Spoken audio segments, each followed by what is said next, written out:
तो आज हम स्टार्ट करने वाले हैं Newton second law of motion. देखो, मान लो कोई बॉडी है जिसकी मास है m और इस बॉडी पर एक फोर्स लग रही है, इस बॉडी पर एक फोर्स लग रही है F। Okay,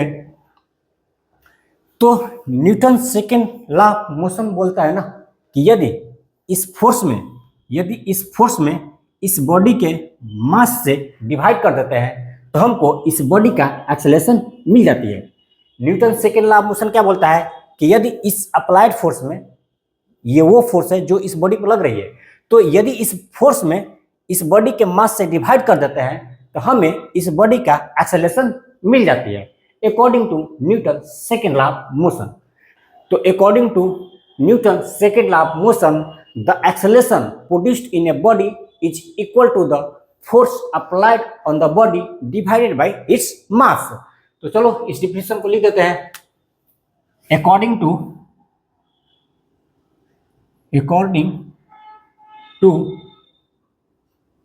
Newton's second law of motion, law of motion,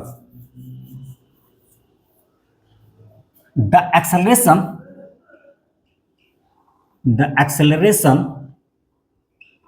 produced in a body is equal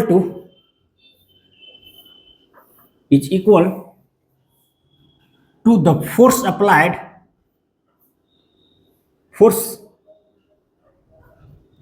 applied on the body divided by its mass, divided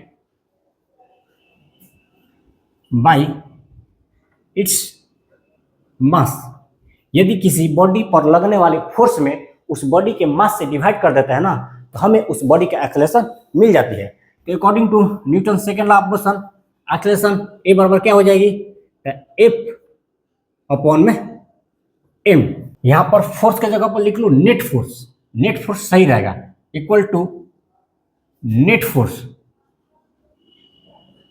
force applied on the body divided by its mass, net force. जहां पर f क्या है तो net force acting on the body है, net force acting on the body, and m is the mass of the body and a is the acceleration produced in the body. इसी को आप बोलते हो Newton second law of motion. Okay, यहां से आप लिख सकते हो F equal to m into a, जो आप यूज करते हो फॉर्मूला हमेशा, F equal to m into a. F क्या है, force, m is the mass and a is the acceleration produced in the body. ध्यान रहे यहाँ पर F नेट फोर्स है, net force acting on the body है, F net force है acting on the body. मैं लिख दे रहा हूं here F is the net force x on body पर लगने वाली नेट फोर्स है। m क्या है, मास ऑफ द बॉडी है, mass of the body, and a is the acceleration produced in the body, acceleration of the body. According to Newton second law of motion, a is equal to होता है F upon में m। तो चलिए हम देख रहे थे Newton second law of motion. हमने देखा कि यदि किसी बॉडी पर लगने वाले नेट फोर्स में यदि मास से डिवाइड कर देता है ना तो हमें उस बॉडी का एक्सेलरेशन मिल जाती है according to Newton second law of motion. अब इसी रूल को, Newton second law of motion को ही हम एक दूसरे फॉर्म में देखेंगे, एक दूसरे फॉर्म से समझेंगे। चलो, मान लो कोई बॉडी है जिसकी मास m है, इस बॉडी का मोमेंटम कितना है, p1 है। इस बॉडी का इनिशियल मोमेंटम कितना है तो p1 है। इस बॉडी पर एक फोर्स लगती है, F, जिसके बाद इस बॉडी का मोमेंटम क्या हो जा रही है तो p2 हो जा रही है। ओके, हमने कहा एक बॉडी है जिसकी मास m है और इस बॉडी का इनिशियल मोमेंटम p1 है। इस बॉडी पर एक फोर्स लग रही है और इस बॉडी का मोमेंटम p1 से कितना हो जा रही है तो p2 हो जा रही है। यदि बात करूं मैं चेंज इन मोमेंटम की, change in momentum that is delta P की बात करें तो वो कितना हो जाएगा, तो P2 माइनस P1 होगा। मोमेंटम बराबर क्या होता है, तो मोमेंटम P बराबर होता है m into V. Momentum P बराबर होता है मास इंटू वेलोसिटी। यहाँ पर हम लिखेंगे m into V2 minus m into V1। मास तो देखो सेम ही है, बॉडी एक है जिसका मास m है, तो मास तो सेम ही रहेगा ना। ये V1 V2 चेंज हो जाएगा। शुरू में इनिशियल वेलोसिटी कितना था V1 और बाद में वेलोसिटी कितनी हो गई, जब फोर्स लग गई तो वेलोसिटी हो गई V2। यहाँ से हम लिख सकते हैं m into V2 minus V1। यहाँ से हम लिख सकते हैं delta P is equal to m into delta V, V2 minus V1, change in velocity that is delta V। Okay, अब देखो मैं क्या कर रहा हूँ ना, इस इक्वेशन में दोनों side time interval delta T से मैं डिवाइड कर दे रहा हूँ। टाइम इंटरवल डेल्टा टी से मैं डिवाइड कर दे रहा हूँ, तो हम लिखेंगे डेल्टा P अपॉन में delta T is equal to m into delta V upon में डेल्टा टी। यहाँ से हम लिख सकते हैं delta P upon delta T is equal to m into, देखो ये क्या है, चेंज इन वेलोसिटी अपॉन में टाइम इंटरवल। तो चेंज इन वेलोसिटी में टाइम इंटरवल से डिवाइड करते हैं तो हमको क्या मिलती है, एक्सेलरेशन मिल जाती है। तो डेल्टा P अपॉन में delta T is equal to कितना आ गया, तो m into a, mass into acceleration. मतलब डेल्टा P अपॉन में डेल्टा टी बराबर हम लिख सकते हैं F, mass into acceleration, m into a बराबर कितना हो जाता है F। तो डेल्टा P अपॉन में delta T is equal to कितना आ गया, F आ गया। मतलब अच्छा ये delta P upon delta T क्या है, देखो ये है यहाँ पर डेल्टा V अपॉन में डेल्टा टी, ये क्या है, rate of change of velocity, rate of change of velocity. Delta V upon में डेल्टा टी क्या होता है, rate of change of velocity. उसी तरह से डेल्टा P अपॉन में डेल्टा टी क्या हो जाएगा, rate of change of momentum. जैसे डेल्टा V अपॉन में डेल्टा टी होता है rate of change of velocity, उसी तरह से डेल्टा P अपॉन में डेल्टा टी बराबर होता है rate of change of momentum. तो rate of change of momentum is directly proportional to F, rate of change of momentum is directly proportional to F। हम बोल सकते हैं ना कि मतलब किसी बॉडी का जो मोमेंटम चेंज होती है वो किसके प्रोपोर्शनल होती है, F के प्रोपोर्शनल होती है, F के प्रोपोर्शनल होती है। ठीक है जी, तो मैं लिख सकता हूँ according to Newton second law of motion the rate of change of momentum is directly proportional to F। जैसे जैसे F चेंज होगा वैसे वैसे rate of change of momentum भी चेंज होगी। यदि F बढ़ेगा ना, जैसे जैसे F बढ़ेगा वैसे वैसे rate of change of momentum भी बढ़ेगी, जैसे जैसे F घटेगा वैसे वैसे rate of change of momentum भी घटेगा। मतलब जैसे जैसे F चेंज होगा ना वैसे वैसे rate of change of momentum भी चेंज होगा। तो हम बोल सकते हैं the rate of change of momentum is directly proportional to the force applied on the body. The rate of change of momentum is directly proportional to the force applied on the body, and the direction of the rate of change of momentum is in the direction of the force applied on that body. मतलब जैसे जैसे F change करेगा ना वैसे वैसे rate of change of momentum भी change करेगी। यहाँ से मैं इस इक्वेशन से लिख सकता हूँ ना भाई, डेल्टा P अपॉन में delta T is directly proportional to F।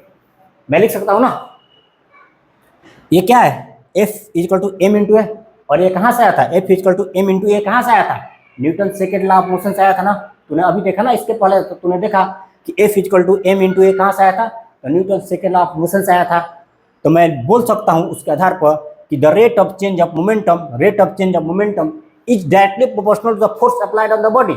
जैसे जैसे फोर्स चेंज करेगा वैसे वैसे rate of change of momentum भी चेंज करेगी। तो the rate of change of momentum is directly proportional to the force applied on the body. और यदि बात करें डायरेक्शन की, किसकी, क्योंकि मोमेंटम एक वेक्टर क्वांटिटी होता है ना, तो इनके पास डायरेक्शन भी होती है। तेरी बात करें rate of change of momentum की डायरेक्शन की ना, तो उसकी डायरेक्शन क्या होगी, ऑफ कोर्स फोर्स के डायरेक्शन में होगी।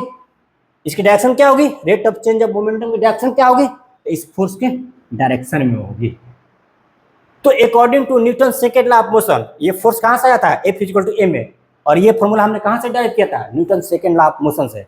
तो उस आधार पर हम बोल सकते हैं कि the rate of change of momentum is directly proportional to the force applied on the body, and the direction of change of momentum is in the direction of force applied on the body.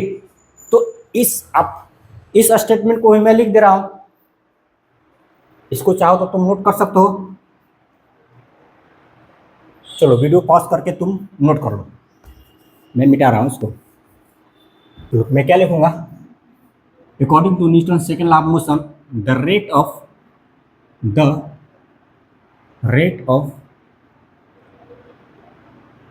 change of momentum is directly proportional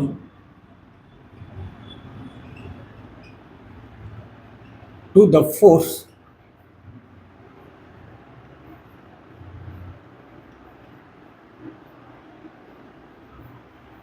applied on the body. यहाँ पर भी force मतलब net force की बात कर रहा हूँ मैं, फोर्स मतलब नेट फोर्स की ही बात कर रहा हूँ मैं। Force applied on the body and the direction of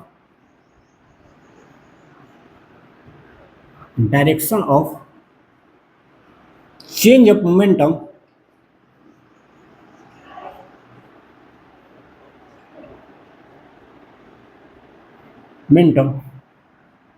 is in the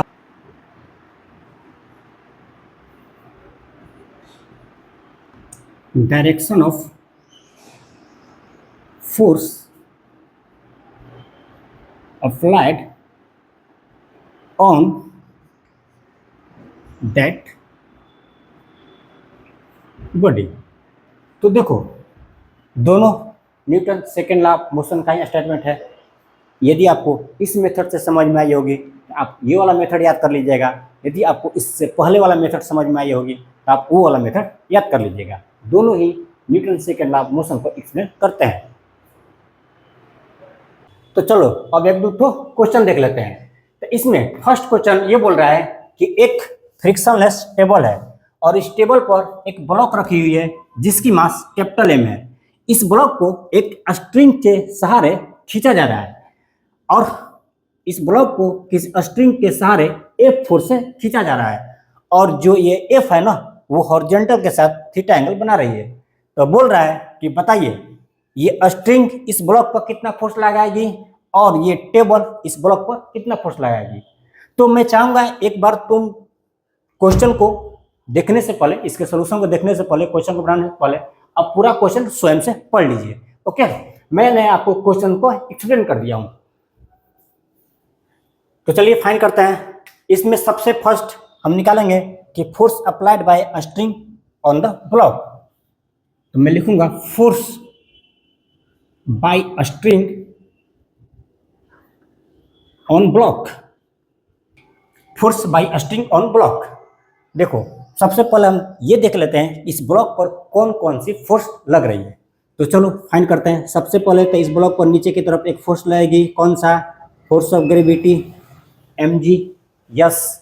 और ऊपर की तरफ क्या लगाएगा, यदि ब्लॉक इस टेबल पर फोर्स लगाएगा तो टेबल भी इस ब्लॉक पर एक फोर्स लगाएगा। तो इस ब्लॉक पर ऊपर की तरफ कौन सा फोर्स लगाएगा, तो नॉर्मल फोर्स एन लगेगा, नॉर्मल फोर्स एन लगेगा।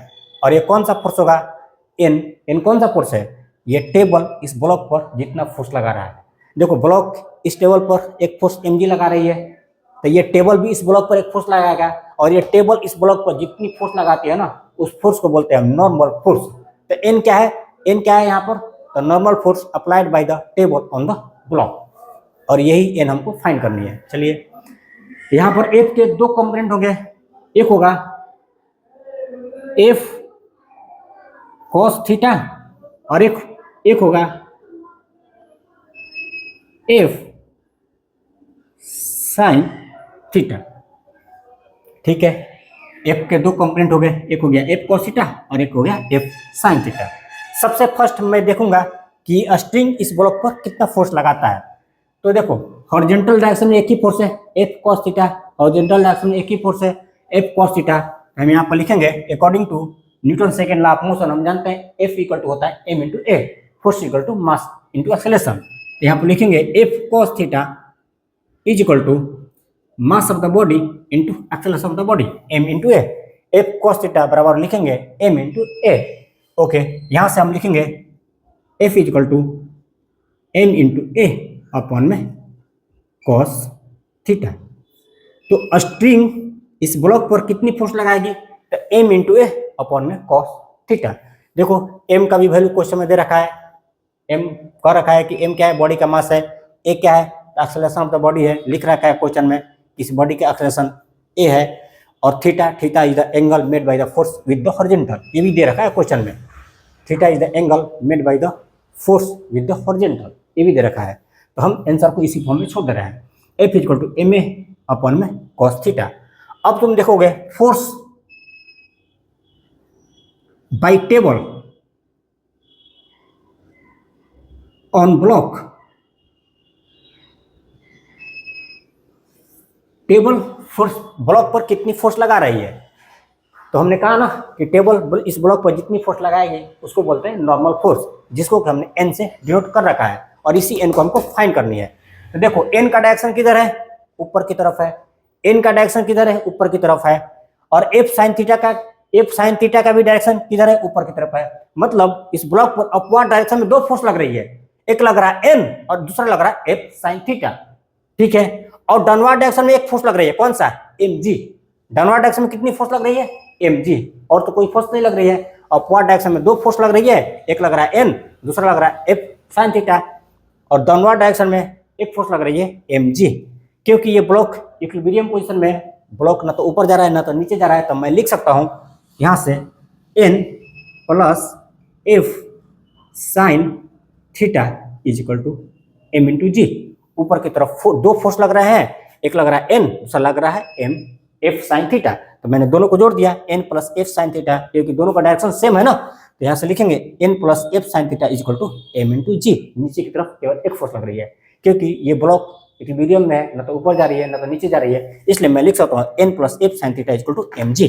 आपको क्या निकालना है, नॉर्मल फोर्स n ना, आप क्या निकालने जा रहे हो कि force by the table on the block, ये टेबल इस ब्लॉक पर कितनी फोर्स लगा रही है, ये टेबल इस ब्लॉक पर जितनी फोर्स लगाती है उस फोर्स को हम बोलते हैं नॉर्मल फोर्स, जिसको हमने n से डिनोट कर रखा है। तो हमको n फाइंड करनी है, तो यहां से हम लिखेंगे n is equal to m into ji minus f sin theta.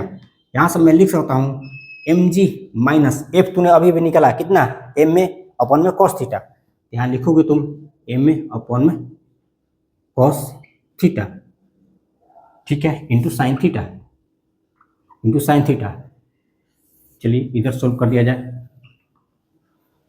यहां से आप लिखोगे n इज इक्वल टू, देखो m और m तो कॉमन हो जाएगा ना, m कॉमन निकल जाएगा, यहां से लिखोगे m इंटू जी माइनस साइन थीटा अपन में cos theta tan theta, sine theta upon में cos थीटा, कितना हो जाएगा tan थीटा, और a तो पहले से है, तो चलो मैं पूरा लिख दे रहा हूँ, क्या पूरा एक बार लिख दे रहा हूँ तुम्हारे लिए, चलो ठीक है पूरा लिख दे रहा हूँ।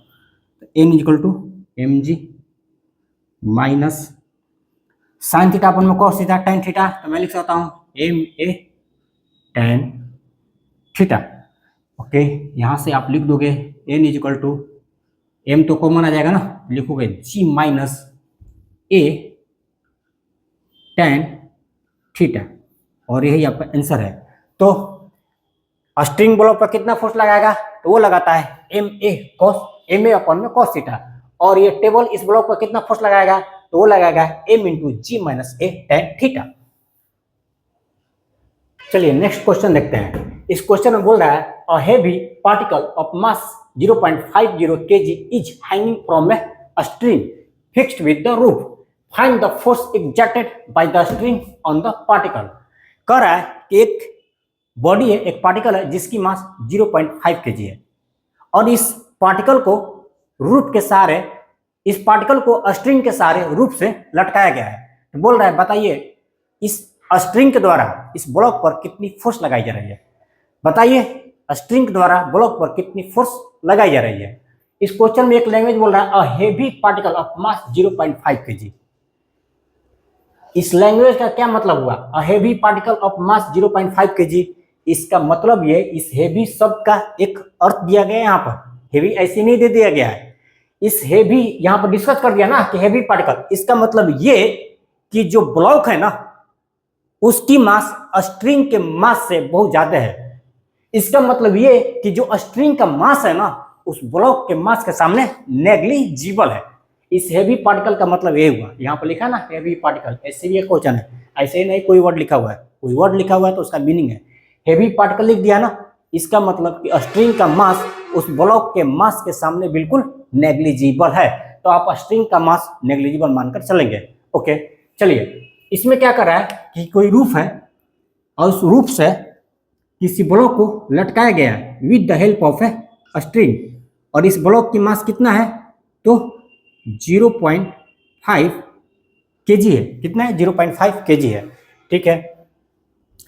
चलिए इस ब्लॉक पर नीचे की तरफ एक फोर्स लगेगी, कौन सा फोर्स लगेगी, force of gravity m into g, जहां पर m क्या है तो मास ऑफ द ब्लॉक है, and g is acceleration due to gravity, तो इस ब्लॉक पर नीचे की तरफ एक फोर्स लगेगी, फोर्स ऑफ ग्रेविटी mg, और इस टेंशन में इस स्ट्रिंग में एक टेंशन डेवलप हो जाएगी क्योंकि ब्लॉक इस स्ट्रिंग को नीचे की तरफ खींचेगा ना, क्योंकि इस ब्लॉक पर नीचे की तरफ एक फोर्स लग रही है, फोर्स ऑफ ग्रेविटी mg, ये ब्लॉक इस स्ट्रिंग को नीचे की तरफ खींचेगा, इस तरह से इस स्ट्रिंग में एक टेंशन डेवलप हो जाएगी, और टेंशन का डायरेक्शन किधर होगा, ऊपर की तरफ होगा, क्यों, क्योंकि ये ब्लॉक स्ट्रिंग को अपनी तरफ नीचे की तरफ खींचेगी और स्ट्रिंग इस ब्लॉक को ऊपर खींचेगा, ये ब्लॉक स्ट्रिंग को नीचे की तरफ खींचेगी और स्ट्रिंग इस ब्लॉक को ऊपर की तरफ खींचेगा with the force, with the tension force T, ठीक है। तो ये T क्या है तो force exerted by string on the block, T क्या है तो force exerted by the string on the block, जिसको कि आप टेंशन बोलते हो, और यही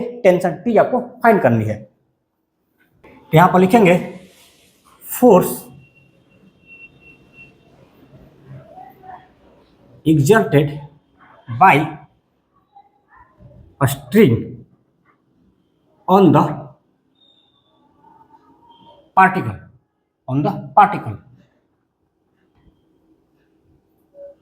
अब लिखेंगे T is equal to m into g, जहां पर T क्या है तो tension develop in the string, tension भी एक फोर्स है, और ये कौन सा फोर्स है, force exerted by string on the block, m is the mass of the block and g is the acceleration due to gravity.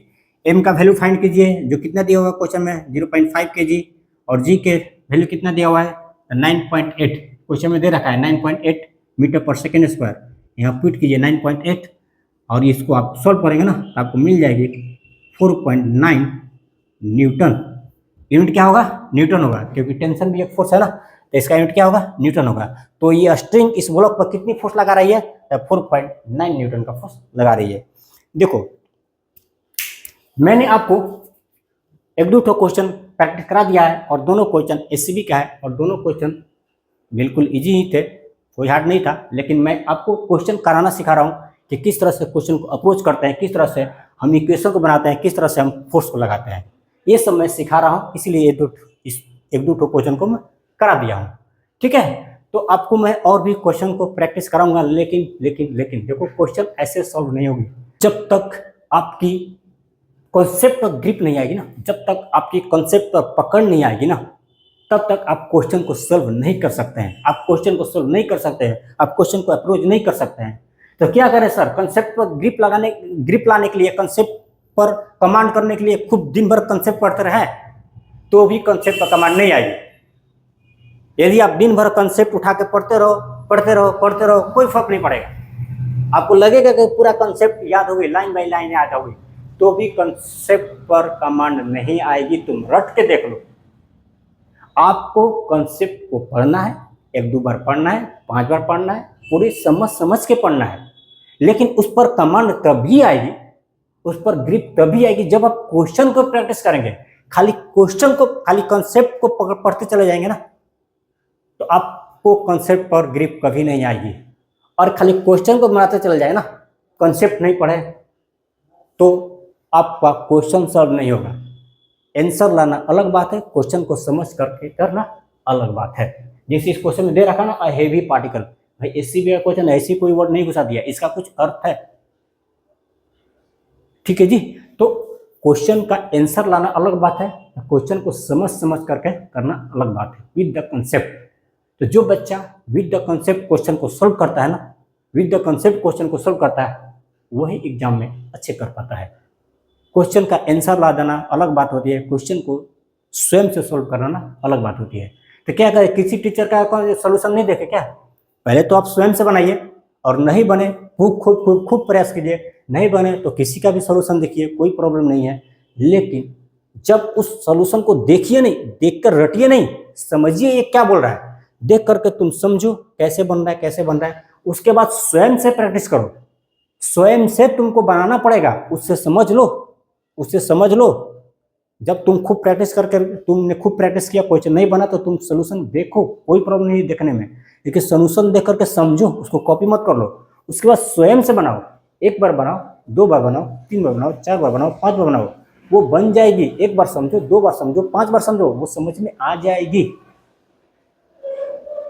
वो कोई जो भी व्यक्ति है ना, बड़े बड़े राइटर है, बड़े बड़े फिजिसिस्ट है, कोई तुमसे डिफरेंट नहीं था, कोई तुमसे डिफरेंट नहीं था भाई, सब कोई तुम्हारे जैसा ही था तुम्हारे टाइम पर।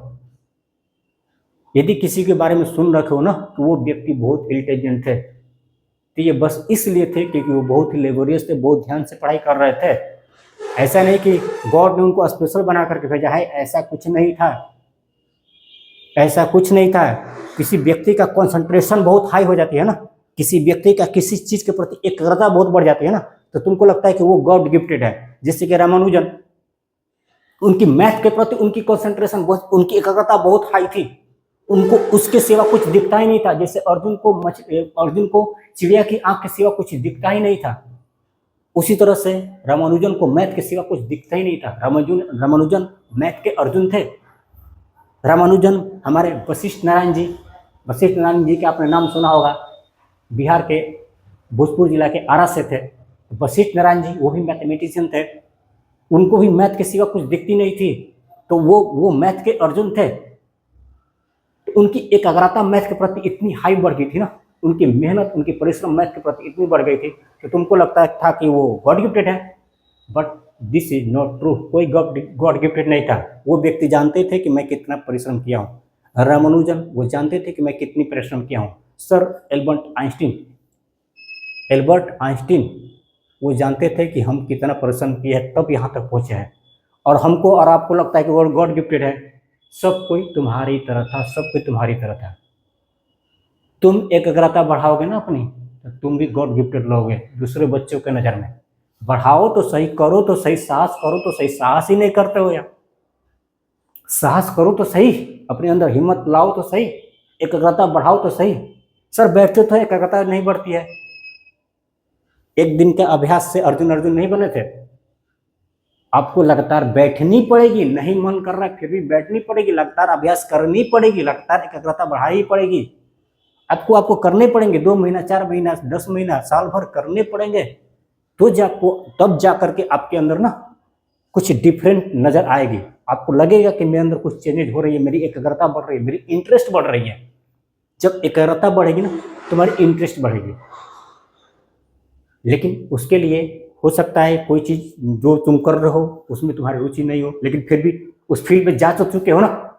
तुम बायोलॉजी ले लियो, हो सकता है तुमको बायोलॉजी पढ़ने का मन है, लेकिन अभी तो सच्चाई है कि तुम बायोलॉजी ले चुके हो।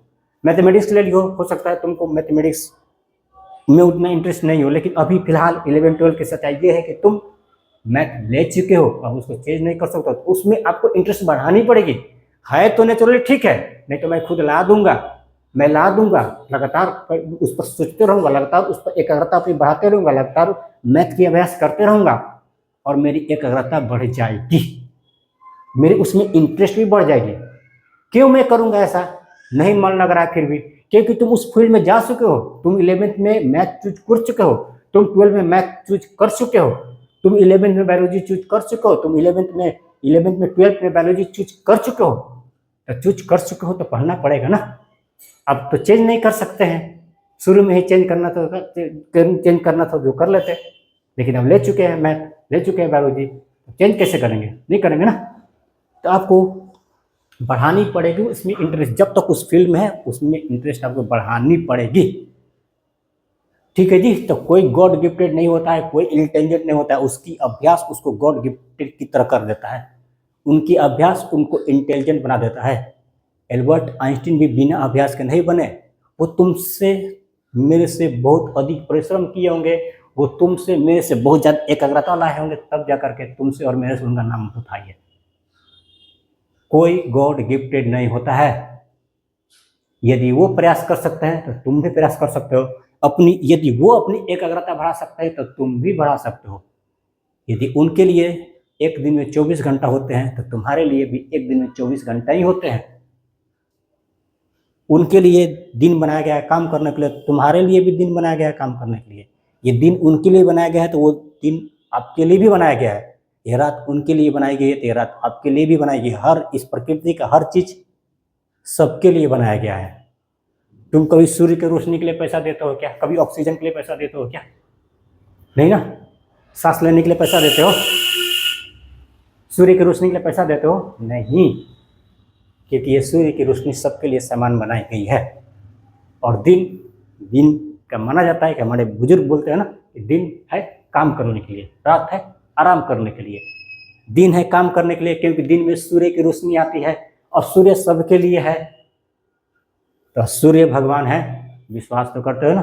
तो सूर्य यदि भगवान है ना, वो सबको सेम मौका देते हैं। ऐसा नहीं कि आइंस्टीन को ज़्यादा रोशनी दिए थे और तुमको कम रोशनी दे रहे हैं। ऐसा नहीं कि तुम्हारे क्लास में जो इंटेलिजेंट बच्चा जिसको तुम समझ रहे हो ना वो इंटेलिजेंट है, उसको सूर्य भगवान ज़्यादा रोशनी दे रहे हैं और तुमको कम रोशनी दे रहे हैं। ऐसा कुछ भी नहीं है। सबको बराबर रोशनी मिल रही है, मतलब सबको बराबर मौका मिल रही है भगवान की तरह। ये तुम्हारे ऊपर डिपेंड नहीं करता है कि तुम अमीर घर में जन्म लिए हो गरीब घर में जन्म लिए हो। ये तुम्हारे ऊपर डिपेंड नहीं करता है, वो तो ऊपर वालों पर डिपेंड करता है। लेकिन अमीर बनना तुम्हारे हाथ में जरूर है। अमीर बनना तुम्हारे हाथ में जरूर है। यदि तुम परिश्रम करोगे, तुम्हारी इंटरेस्ट है अमीर बनने का, तो बनो अमीर। परिश्रम करो, अमीर बनो, परिश्रम करो। एल्बर्ट आइंस्टीन बहुत बड़े साइंटिस्ट है, इसके साथ वो बहुत बड़े अमीर भी तो थे, उनके पास बहुत पैसा था। न्यूटन बहुत बड़े साइंटिस्ट है, इसके साथ उनके पास बहुत पैसा भी था। अमेरिका के बहुत बड़े बड़े बड़े साइंटिस्ट हैं और उनकी सच्चाई ये भी है तो उनके पास बहुत पैसा भी है, वो अमीर भी है और साइंटिस्ट भी है। तुम भी बनो अमीर, तुम भी साइंटिस्ट बनो, तुम भी अमीर बन जाओगे। तुम भी डॉक्टर बनो, तुम भी अमीर बन जाओगे। बड़े बड़े डॉक्टर भी हैं तो बड़े बड़े अमीर भी। तुम भी बड़े बड़े डॉक्टर बनो, तुम भी बड़े बड़े इंजीनियर बनो, तुम भी बड़े बड़े अमीर बन जाओगे, बड़े व्यक्ति बन जाओगे, अमीर बन जाओगे। तो ये किसी के हाथ में नहीं होता है कि वो गरीब घर में जन्म ले रहा है कि अमीर घर में जन्म ले रहा है। लेकिन वो अमीर बन सकता है, ये उसके हाथ में है। ये उसके हाथ में है कि वो अमीर बन सकता है। 1 रुपया से 1 अरब कमाने के लिए यदि दिमाग और परिश्रम चाहिए तो 1 अरब से 1 रुपया ना हो जाए, इसके लिए भी उतना ही दिमाग और उतना ही परिश्रम हो जाए।